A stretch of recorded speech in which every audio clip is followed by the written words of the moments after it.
अधिकार मिलना चाहिए, एक बराबरी से वोट का अधिकार मिलना चाहिए। लेकिन यही गांधी के लोग, यही कांग्रेस के लोग कह रहे थे कि वोट का अधिकार केवल ऐसे लोगों को मिलना चाहिए कि जिनके पास 5 एकड़ जमीन हो, जो कम से कम ग्रेजुएट हो, ऐसे लोगों को वोट का अधिकार मिलना चाहिए। अगर सोचिए वोट का अधिकार ऐसे लोगों को मिला होता तो केवल मुट्ठी भर लोगों का लोकतंत्र पे आज कब्जा होता। लेकिन आज लोकतंत्र सभी का है, चाहे वो राजा की बेटी हो, उसके भी वोट के अधिकार की कीमत उतना है जितना हमारे वोट के अधिकार की कीमत है। आप पहले जमाने में देखिए, राजा के पेट से, रानी के पेट से राजा पैदा हुआ करते थे, लेकिन बाबा साहब ने सभी रानियों की नसबंदी कर दी और कहा कि अब राजा जो है किसी रानी के पेट से पैदा नहीं होगा, वो अब बैलेट बॉक्स से पैदा होगा और बैलेट बॉक्स से अब राजा पैदा होते हैं। अब आपका वोट का अधिकार, वो चाहे नरेंद्र मोदी का वोट का हो कीमत हो, चाहे आपके वोट की कीमत हो, एक बराबर होती है। लेकिन बड़े ही दुख की बात है, जिस अस्त्र को बाबा साहब ने हमको दिया, जिस अस्त्र को मान्यवर कांशीराम साहब ने हमको दिया, उस अस्त्र को हम लोग 500 रुपए में बेचने का काम करते हैं। उस अस्त्र को हम लोग एक दारू में बेचने का काम करते हैं, एक साड़ी पे बेचने का काम करते हैं। अरे सम्मानित साथियों,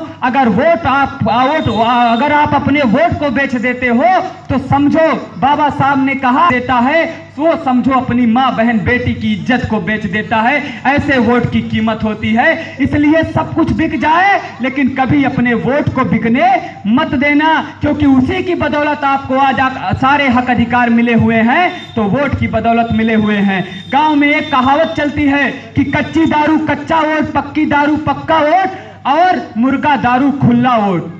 मतलब इस गांव में कहावत चलती है और जब तक ये कहावत चलती रहेगी तब तक हमारा वोट बिकता रहेगा। आज हमारा वोट बिक रहा है और लोग खरीद लेते हैं, इसीलिए हमको कोई अधिकार नहीं मिल पाता है। और जब तक हम अपने वोट की कीमत जान जाएंगे तब हमको हक अधिकार मिलना शुरू हो जाएगा।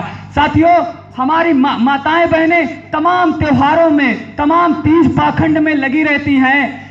अभी देखिए उनके पास इतने त्योहार रहते हैं लेकिन उस त्योहार से हमारा भला नहीं होता। आप देखिए कुंभ मेला में देख रहा था, अभी मौनी अमावस्या में इतनी भीड़, पूरा देखिए तो पूरा जाम लगा हुआ था। बच्चा पढ़ लिख जाता और जब उनका बच्चा पढ़ लिख जाता तो जो उनकी गरीबी है, जो दरिद्रता है, वो दूर हो जाती। लेकिन हमारे लोग जितना अपना पैसा नहाने में, मंदिर में खर्चा कर रहे हैं, निशान चढ़ाने में खर्चा कर रहे हैं, अगर उतना पैसा हम अपने बच्चों को पढ़ाने में खर्चा करते तो शायद ही हमारा भविष्य बदल जाता और हम लोग आगे चले जाते। लेकिन ऐसा नहीं हो रहा है। हमारे समाज के लोग केवल और केवल गंगा नहाने में परेशान हैं। हमारे समाज के लोग त्योहारों में परेशान हैं। हमारे समाज के लोग सबसे ज्यादा जो है इसी चीजों में परेशान है, इसलिए हमारा भला नहीं हो पा रहा है। तो मैं सभी से निवेदन करूंगा, जितने भी समाज के लोग हैं, हम सभी से निवेदन करेंगे कि अपने बच्चों को अधिक से अधिक शिक्षा दिलाने का काम करिए, तभी जाकर के हमारे समाज का भला होगा। नहीं तो हमारे समाज का भला होने वाला नहीं है।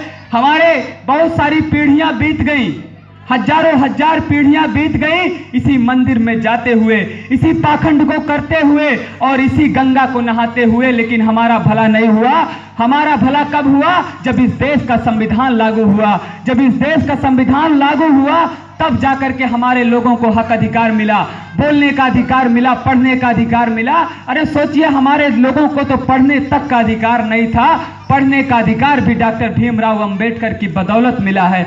इसलिए सम्मानित साथियों, इस देश में जो भी अधिकार हमको मिला है वो बाबा साहब की बदौलत मिला है। तो हमको बाबा साहब के बताए हुए रास्ते पे चलना चाहिए और बाबा